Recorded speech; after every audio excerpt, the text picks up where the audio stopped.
for being with us again. We have a very, very, very, very, very special guest this evening. Swami Beyondananda, the altered ego of Steve Bhaerman, who has been one of my comedy and spiritual heroes for a long time now. I actually got to meet him in person a long time ago when he was in my area. And we're both from Brooklyn, so how good is that? So we will be having it's hard to describe what it's like hanging out with Steve. So you will have that experience shortly. But first, tonight's metaphysical musing. In thinking about humor and spirituality, which is something that people don't always put together, one of the things about spirituality and religions is they take themselves very seriously, not realizing that all the symbolism of most religions is about the intersection of the sacred and the profane, the intersection of spirit coming into the world and our experience of the world. So the cross, which is not just a Christian symbol, it's used in Native American and all manner of other indigenous cultures, and lots of philosophies. The vertical line is spirit coming into the world, and the horizontal line is that experience of our being in the world.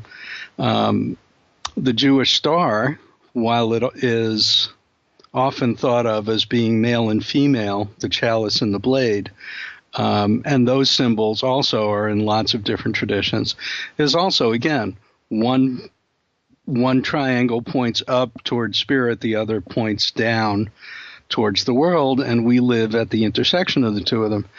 So our experience is that bringing of the sacred into the world of the profane, the world of the mundane, the world of our experience. And I don't know about you, but if you hang out with other human beings and watch what they're doing, we're pretty funny. We make very little sense most of the time, and any organization or philosophy that takes itself too seriously is sort of missing the point about people. We're here to love each other, take care of each other, and inform each other about what's going to work and what's not going to work. And the whole judgment thing, I don't think that's really what was meant by any of the teachings at all.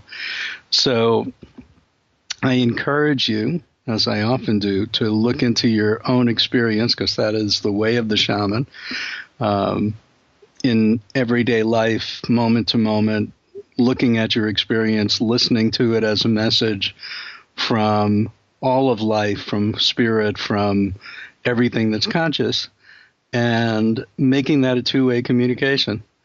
And that two-way communication can be a lot of jokes, slapstick comedy, and pratfalls, because Lord knows that's what our lives are like. So that's today's metaphysical musing, and I think the perfect segue into introducing Steve Bhaerman, better known as Swami Beyondananda. Are you with us, Swamiji? Oh, I am with you, wherever you are, and I am here. We are virtually together. How are you, Steve? Well, hold on. Who are you talking to? You're talking to Swami, you're talking to Steve. You have to decide. He went to the bathroom, so I'm holding on the fort. Okay? Okay. So, yes, I am here, and you know what? We have no choice, because no matter where we are always here, right? That's true. And it's always now. So would you like to be in the now more? Well, Sure. It's too late already. It's already done. That is the dilemma, isn't it? Okay, but when you are faced with a dilemma, we have the opportunity to make the lemonade.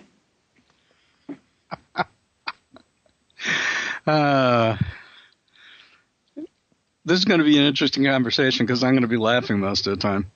And well, that's a good state to be in. Maybe right. I'll laugh for a change. I also know that no matter what I say, you will have an equally witty and insightful response. Well, yes, I hope to incite many people tonight. So, is Steve back from the bathroom? Can we? Hold on. Hold on. Okay. Yes, I just got back. Hey, Steve, how you doing tonight? Thank you, David. I'm doing just fine, and I really love the idea, the stuff that you brought out essentially about sacred cows, because the Swami, one of his books is called "When You See a Sacred Cow, Milk It for All It's Worth." and when you see the people, we did a show once for Swami Beyondananda. You could see it in the Dalai Lama. You could see it in Maharishi. All of these individuals had a phenomenal sense of humor, and they were laughing all the time. Right. And they were laughing at us. Well, my observation is you can tell whether somebody has moved along the spiritual path by the fact that they have a little smirk on their face, like they get a joke that you don't get, and they don't talk much, which means I'm only about halfway there. Okay. So the thing is that language is really cool if you play with it, and that's really one of the things I enjoy.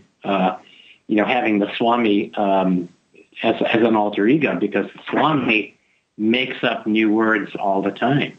Right. In response to the campaigning during the Republican debates, he came up with two new words: detestimonials and insinuendos. So I think that language is meant to be stretched and designed, because one of the powers of humor in evolutionary times is to get the two sides of our brain to talk with one another, and integrate the wisdom that comes from the linear and the wisdom that comes from the intuitive. And humor is a way of collapsing both of those and knocking us clean out of our heads into our hearts, where we can receive a lot more valuable information. And, well, it's interesting because I butcher words all the time, intentionally. And, I wish I could find recordings of Dr. Irwin Corey, the great master of completely butchering things for political gain. He's actually still alive. He's in his late 90s, I believe. Oh, my goodness. Irwin Corey.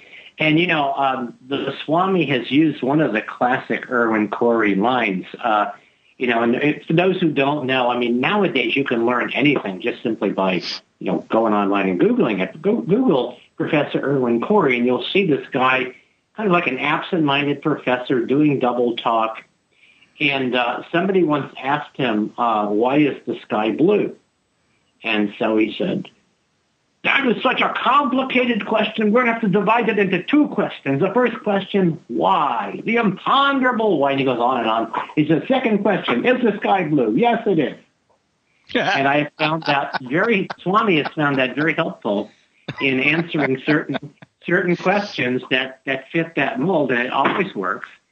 And I think there is a tradition of crazy wisdom, wacky wisdom, because in a certain sense, one of the things that the Swami will say from time to time is, well, I know what you're thinking. The Swami is proposing a sane world. He must be crazy. And that's really the situation that we find ourselves in. And part of the what we're calling an evolutionary upwising, where people are waking up and wising up, is to recognize how many of us actually recognize the insanity and the absurdity. Right. And as we begin to tell the truth about that and recognize that there comes a potential to create a 3.0 version of humanity, but first you have to tell the truth about where you are. Exactly right. And I wasn't sure that we were actually in version 2.6, but must be in there somewhere. Well, I think we basically have a Windows version of it. That's the problem. Reality needs to shift to a Mac version. It's just more user-friendly and more creative, and there's no need to be PC, if you know what I mean. Exactly right. Well, since there are several people who have said they wanted to call in, I'm going to give the call-in number earlier and more frequently than I usually do on the show. Oh, yeah, the Swami is right here, just in case, he's called upon to answer a question. I'm sure he is, and I would expect nothing less. That number is 248-809-3474. 248-809-3474. Call up, ask the Swami a question, give Steve a hard time, have some fun. So we'll see who shows up. Yeah, if they don't call in, we'll call out. That's always been my strategy. Well, Swami doesn't call outs. We do that. Okay, I know a couple of people. I know a couple of people we could do that with. They would be shocked and amazed.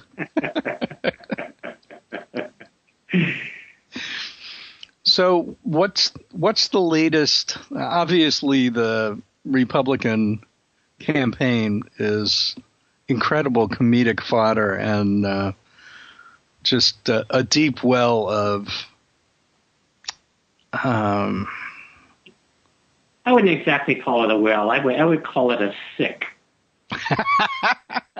I would call it a sick. I wouldn't call it a well. I just got this is hilarious in a very sad way. The Democratic Party, they're giving out bumper stickers, and you want to know what the best they can do? And I'm not making this up. Ready for the new Democratic Party bumper sticker? Uh-huh. Yep. It says, "Not a Republican." That's their position. So that's how screwed we are.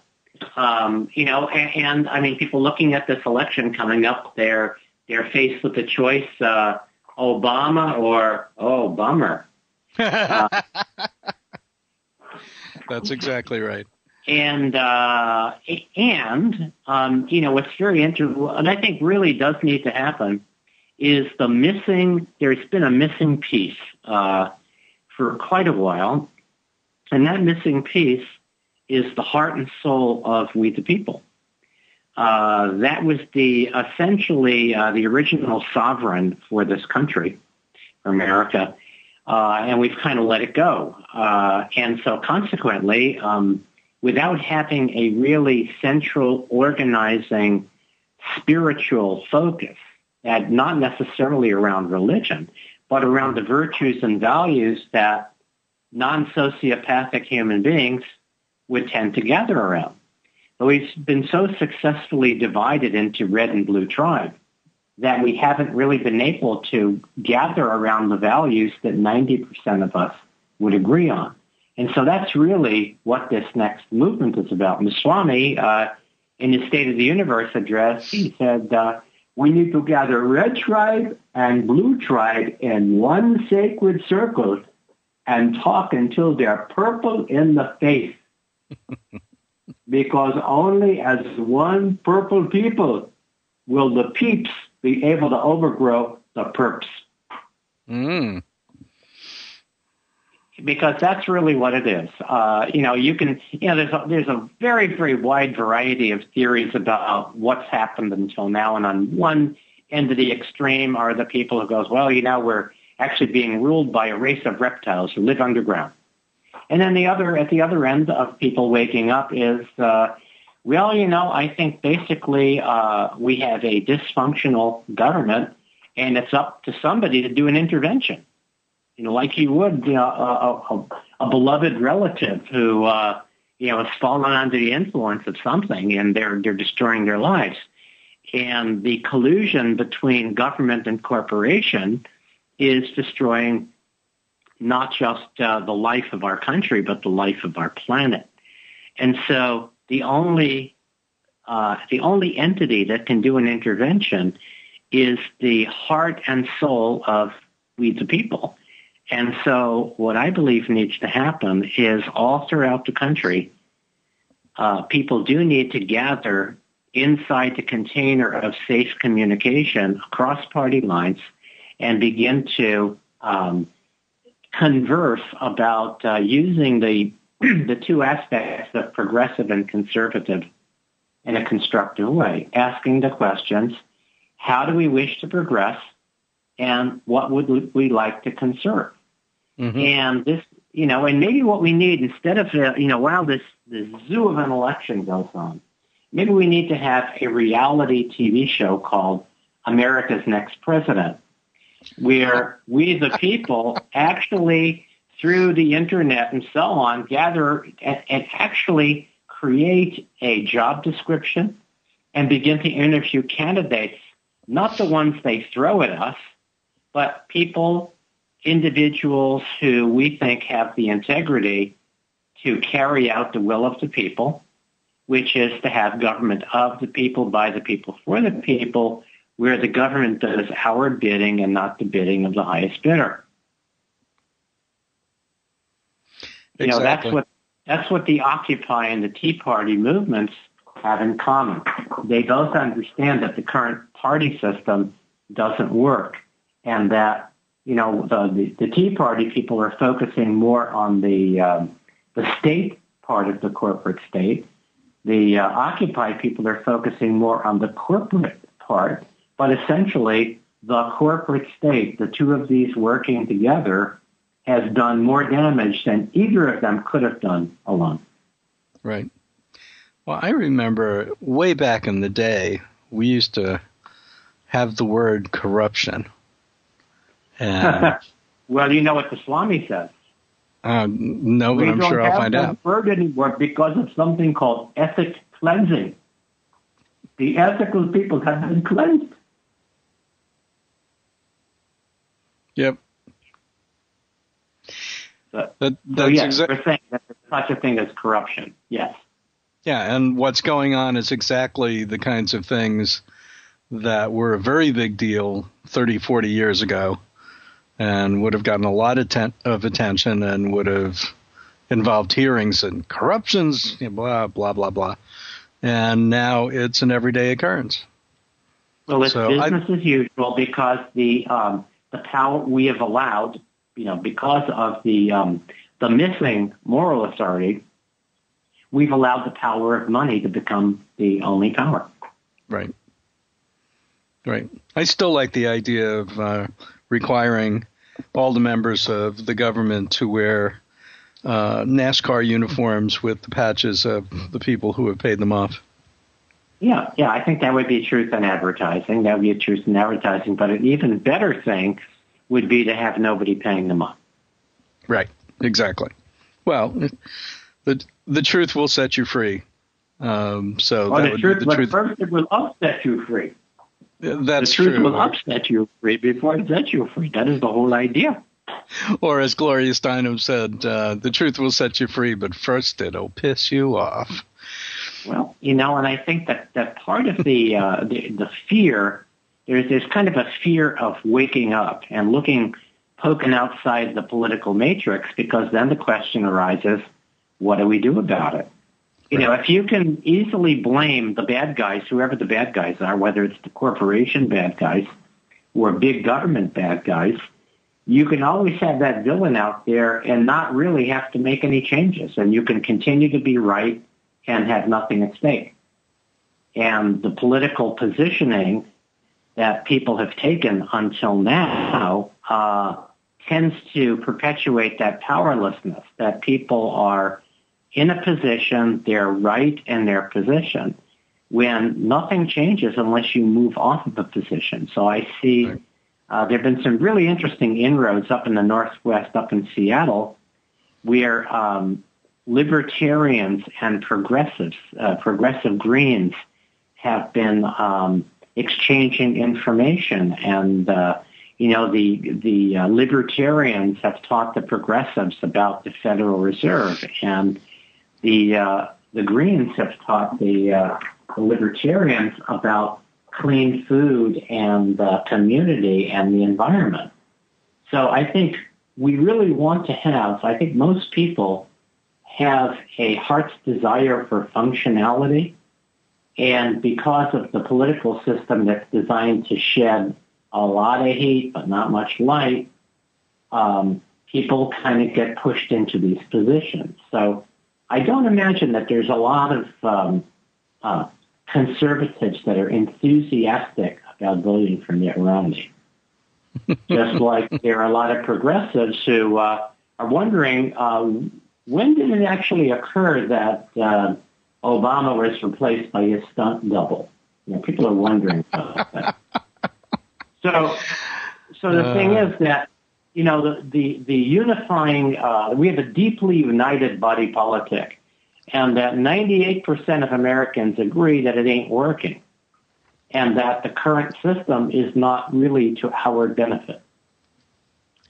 And I think that's a pretty solid consensus. Right. And if we could use that consensus to launch a conversation, to call people forward to be more adult in the matter, children of God to adults of God, what would we do instead? What are we willing to take responsibility for?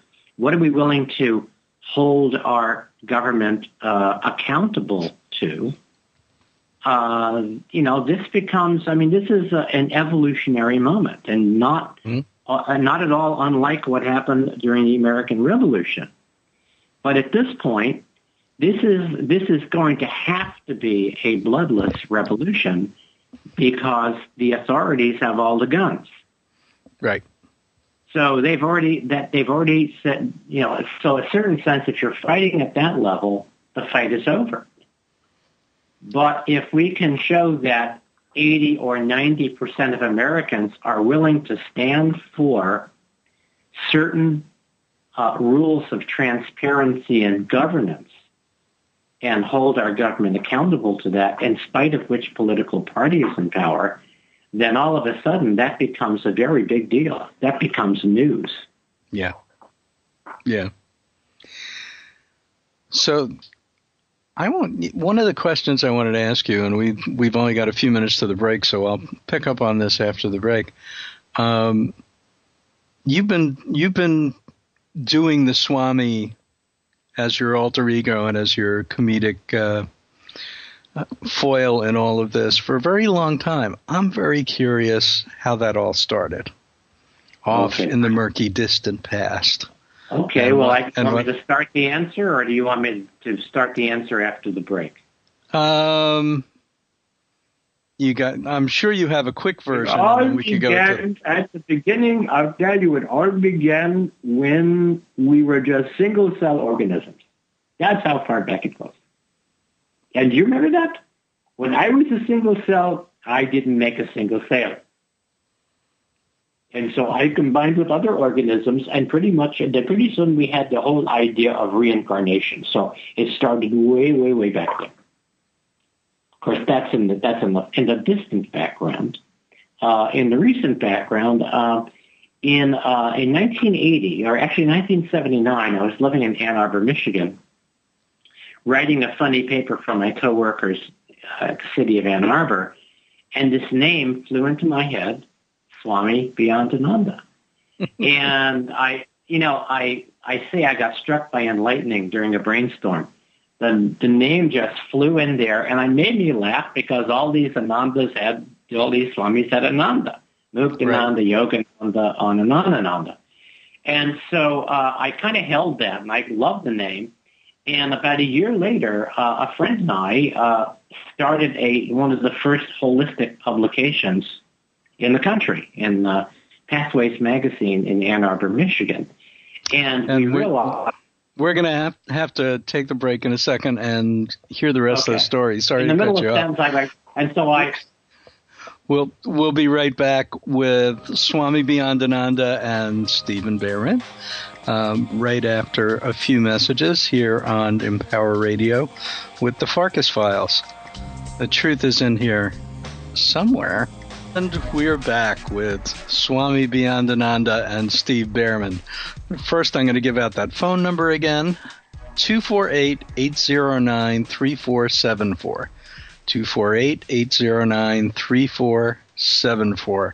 Call in, ask questions, give us a hard time, have some fun. So, Steve, when last seen, our hero was in Ann Arbor, Michigan, And we left Gunga and Rama. Yeah, and, as you may remember from Andy's game. Anyway, so what happened was a friend and I decided that we were going to start this holistic publication. And we realized, this is, again, 30 years ago, people took their spirituality even more seriously in those days. And we realized that humor was really required. And so I kind of carted out this Swami Beyondananda, and my friend thought that was a hilarious idea. And at the beginning, at the first number of issues, the Swami merely had these they were like little ads. We had an ad for Teach Your Dog to Heal, because dogs are netters. We had a ad for Tantrum Yoga, Use Your Anger to Heat Your Home in the wintertime. Everything you always wanted to know about sex. The first one we did was on it was kind of a spoof of the famous artist school. We're looking for people who want to draw. Mm-hmm. Well, this was famous guru school. We're looking for people who want to draw on higher consciousness. And we had like mock letters, Dear Swami, loves your leadership training, please send followers. And we had really a great time with this. And what we noticed is I would sit in the local health food restaurant and watch people pick up the magazine. They would immediately turn to the inside back cover, which is where the Swami would be, on the left side when you open the last page before the cover. And so our most expensive ad space was on the inside back cover facing the Swami column, because everybody knew that everybody read that column every month.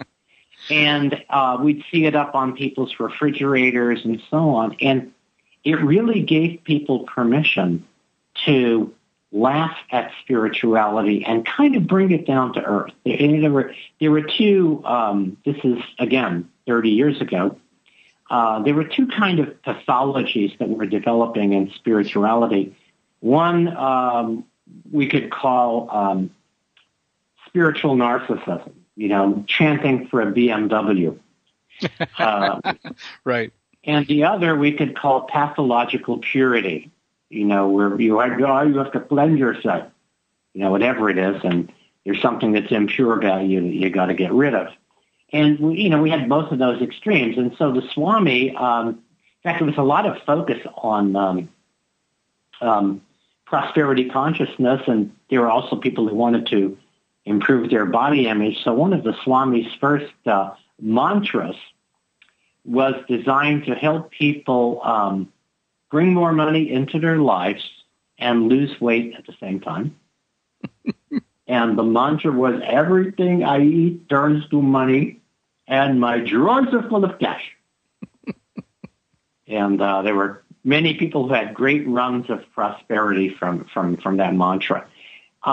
So at the outset, the Swami was really shining a mirror, just putting a mirror up against the somewhat immature, sometimes silly, sometimes narcissistic beginnings of spiritual engagement. I mean, this was really at the outset.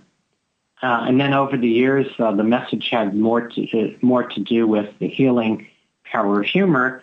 And finally, in the past decade, given my background in political science, the Swami has naturally gotten much more into the connection between spirituality and politics. And political science is an interesting thing. I think that we actually need to have more hard science in political science. And so Swami has started to advocate actually dissecting politicians. Oh, my God, look, there's no heart. Oh, no guts. Yeah. So that would be very revealing to do that. Well, you certainly have enough candidates in this past GOP run up to the convention. Well, listen, you have to give those Republicans credit for they're very straightforward about being gay backward. Indeed. And we call it selfish righteousness. There's a thin veneer of religion covering a big glob of greed. Indeed. So, it's interesting that the Swami has moved into politics, because that, in many ways, I think has been the progression of a lot of the master comedians of our time. Thinking of, you can't help it; it's everywhere. Right. Thinking of George Carlin, Bill Cosby. And yes, I'm putting you up there with those people. That. Well, I could put up with being put up with them. At the same time, the core of the Swami's teachings, and what makes everything you do so juicy, is that bringing of spiritual wisdom into comedy, or comedy into the spiritual wisdom, and making people laugh at things that they used to think were incredibly serious. Well, it just so happens that right now we just did the first week of a 5-week program, which people can still participate in, via the Shift Network, called A Course in Laughter. And in this Course in Laughter, one of the issues that we are addressing is how to use humor as a transformational tool to help more people begin to release the stories that they're telling themselves that are actually taking a lot of energy and wasting a lot of energy, and begin to simply remember that what other people think about us is none of our business, that in the domain of what we're calling cosmic comic consciousness, you're able to see the joke that we are pursuing happiness when happiness is an inside job. And once we begin to recognize that we don't need those things out there that we've been told that we need, and that we don't have to put our heart's desire, our true self outside of ourselves, that we're already there, we can laugh at our more foolish pursuits. And in the wake of that laughter, there's an awakening. There's an aha in the wake of the ha-ha. And that's what the spiritual perspective is, because it takes a lot of love to metabolize the kinds of political toxins that are beginning to come to the surface. Yep. There is an old friend of yours on the line right now from back in Ann Arbor. Oh, cool. And I want to introduce Susan from Nashua, who happens to be my girlfriend. Oh, how cool. Oh, that's wonderful. And so it's a family thing. You there, Susan? Thing. I'm here. And hi, Susan. Hi, Steve. I have a special question for the Swami. Okay, he's right here. I've heard it said many times that absolutely nothing is better than heaven. So I want to know, how can I achieve absolutely nothing? Well, that is one of the great things, that part of enlightenment is emptying yourself out and achieving emptiness. And I've been told so many times, oh, Swami, you are so full of emptiness. So I have developed a whole line of products to help you bring more nothing into your life, because after all, nothing lasts forever, right? Nothing is completely safe to eat. Nothing beats sex. And, of course, nothing is made in the U.S. So we have boxes of nothing, absolutely nothing, because there are already people who have plenty of everything, and still nothing will make them happy, so we want to make them happy with a box of nothing. Now, if you don't want to buy nothing by the box, no problem. I have a digital download, Swami's Ultimate Meditation Tape, completely blank. Our slogan is, you ain't heard nothing till you've heard nothing. I think I'm ready for that tape. Are you ready for nothing? I'm ready for that tape. Yes, absolutely nothing. I'll tell you, that creates plenty of spaciousness. So, Joe, yes, I like that idea. In fact, I'm actually thinking about starting to sell some of these things multi-level. We can call it no way. And that way I could put myself at the top of the pyramid because my desire is to live on nothing for the rest of my life. There you go. If I could get, because I tell you, I am down to selling nothing. And if people buy nothing, then I will give them everything. Does that make sense? And then you would be selling no wares. Oh, that's right. But nowhere is now here. Nothing is no thing. But nowhere is now here. Yes? No. No. Well, that's good. Well, then that's a perfect contradiction. You know, actually, I have a new program called Just Say No to Negativity. Our slogan is positively no negativity.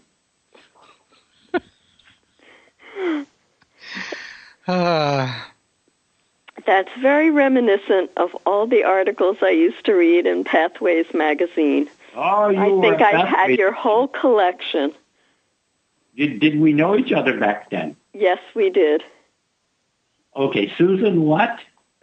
Dude, I'm not sure she wants to give her last name on the air. Oh, okay. Well, then we'll call it Susan X. Or Yeah. maybe it's the same. Maybe it's the very, very successful attorney. Her name was Susan Wins. No, I was never an attorney, though. Okay, well, I know it feels like an eternity.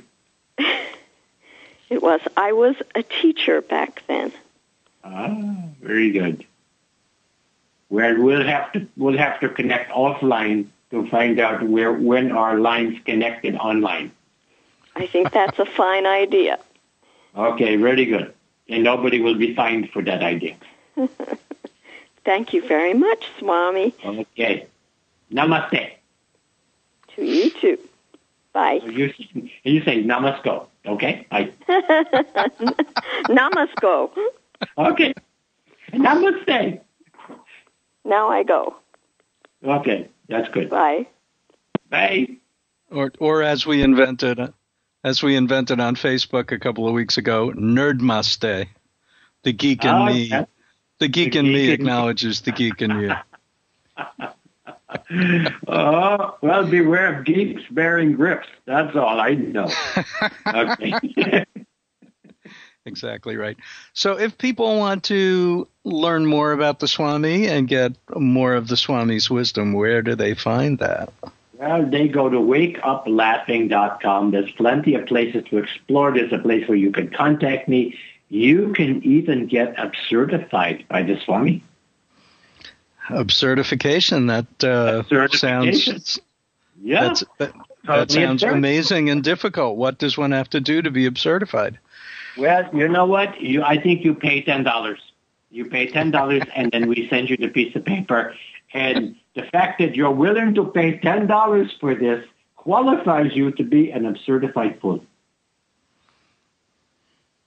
I understand, and that pretty much sums up the whole thing. Because didn't the Swami at one time say there's a seeker born every minute?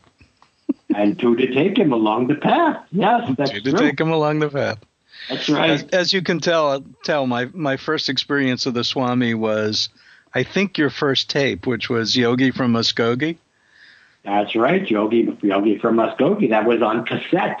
That's how long ago I think I still have the cassette here somewhere. Well, it's a collector's item. It is a collector's item. It's a trash collector's item, but it's still a collector's item. And it was all just as hysterically funny then as it is now. Yes, it was absurdified by the American Hysterical Society. Well, one of the things... Those who have comical dependence.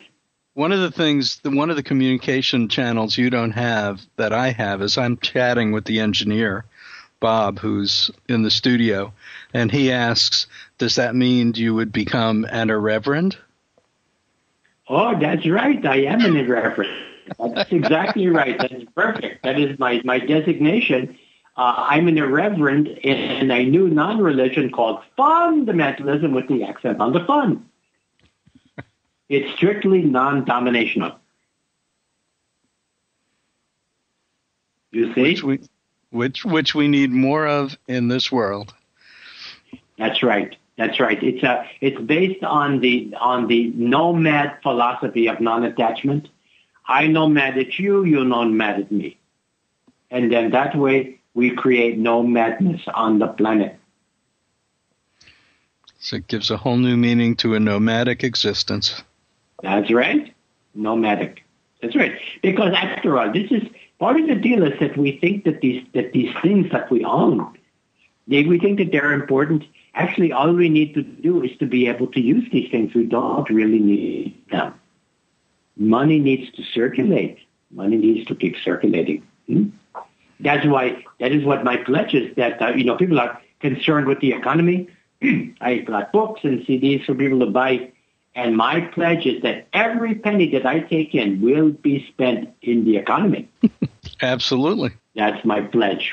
Of course, so I also have go ahead, yes.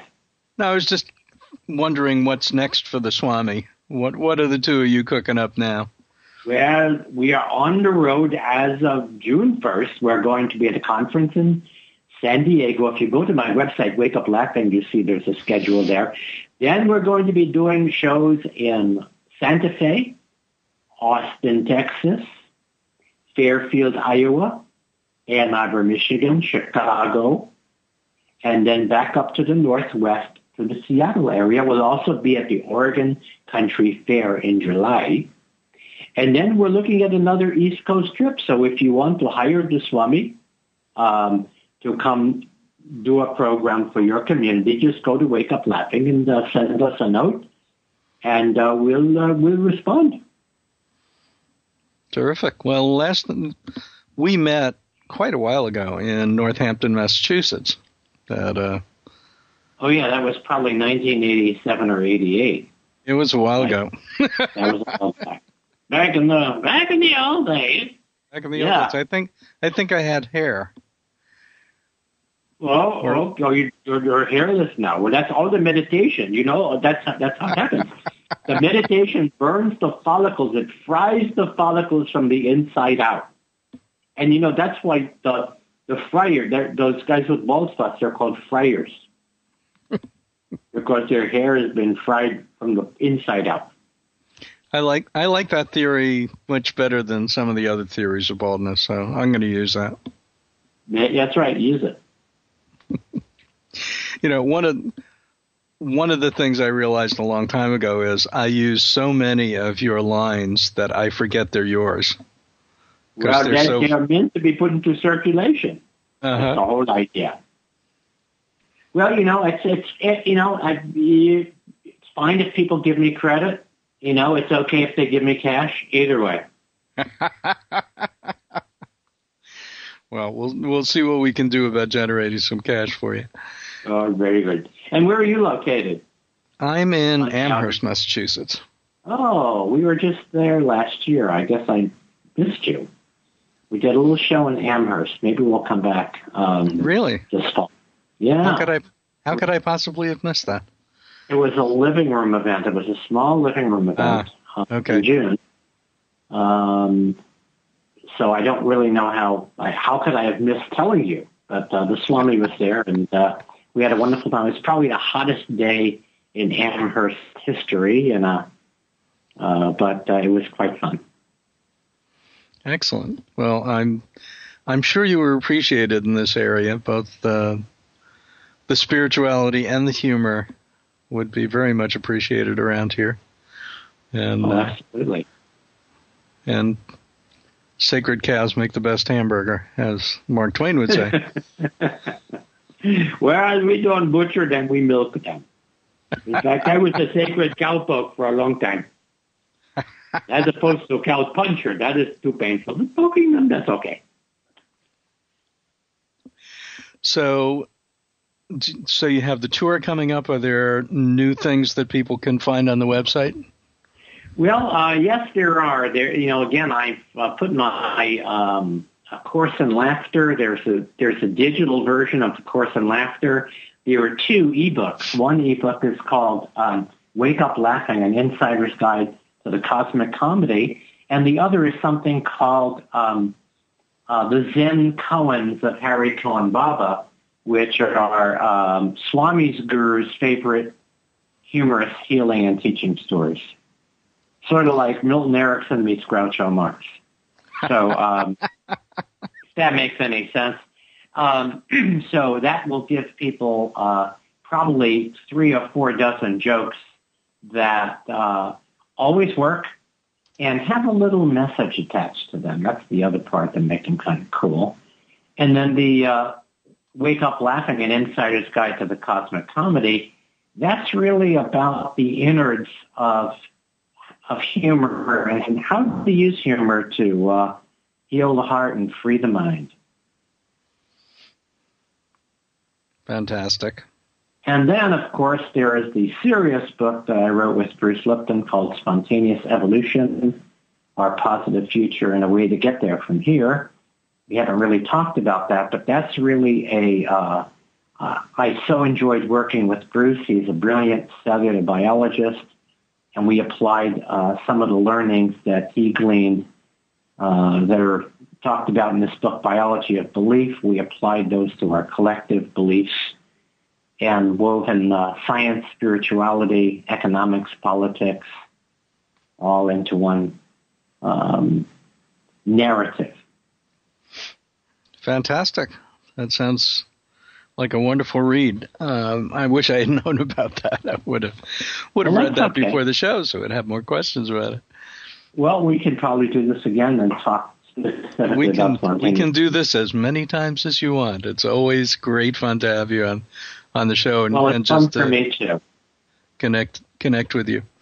So I want to thank both of you, Steve and Swami Beyondananda, for being with us tonight. Well, glad to be there. And as the Swami would say, thank you, and may the farce be with you. And with you, the farce. Thanks. Okay. Thanks so much, Good Steve. night. Good night. So you can get more of Steve's materials at wakeuplaughing.com. And obviously, as you can tell, I have both great respect for Steve and his alter ego, but I think his message and the way he gives it is extremely powerful, especially for those of us on a spiritual path who can be way too serious. For those of you that would like more information about me, you can find that at househealing.com. And on the contact tab, you can even find a link that will let you make an appointment with me for a little bit of time on the phone so we can talk about what's going on with you and whether my clearing work will be useful to you.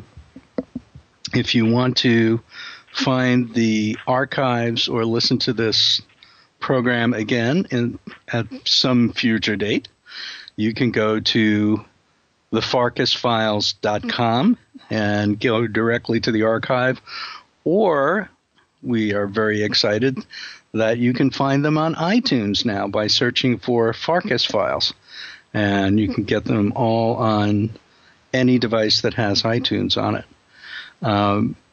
Next week, my guest will be the wonderful Claudia McNeely from Texas, who, besides all the incredible healing work she does, keeps track of all the changes that are affecting how people feel. So anyone who is spiritually sensitive has been going through a lot of changes lately, and she tracks things like earthquakes and solar flares and has a whole cadre of people that send her messages every day about how they're feeling, how their animals are feeling.